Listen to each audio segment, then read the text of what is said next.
Pope Leo recently made a controversial comment equating pro-life position and death penalty. Someone who says I'm against abortion but says I'm in favor of the death penalty is not really pro-life. Well, I think the Pope didn't think this one through. He was conflating two different issues, and he was promptly called out.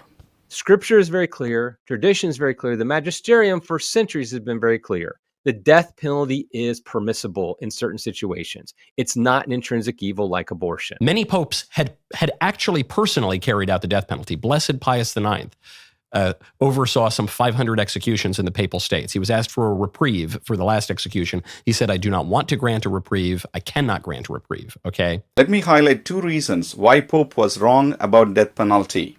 First, the Bible allows death penalty in certain cases. Genesis chapter 9 verse 6.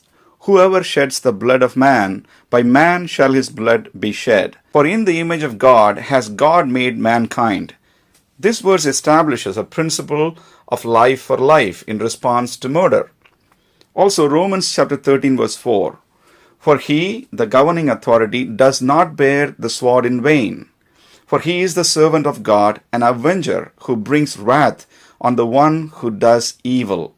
This verse argues that death penalty is a legitimate function of a secular government supported by God. Pope's take against death penalty is simply unbiblical and it is culturally conditioned.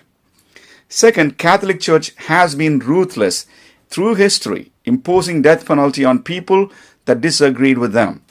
In 1209, Pope Innocent III initiated the Albigensian Crusade and imposed indiscriminate death penalty on the Cathars.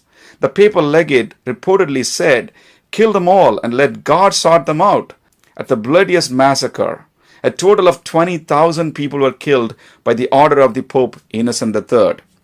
In the mid-17th century, on April 24, 1655, Catholic armies executed death penalty on fellow Christians. They killed close to 6,000 Valdenses on the Piedmontese region for rejecting Catholicism and embracing Protestant faith. Pope Leo wants to repackage Catholicism for the 21st century sentiments. By assuming this mantle of compassion, he contradicts the biblical teaching and whitewashes the Catholic history of bloodshed by his statements against death penalty.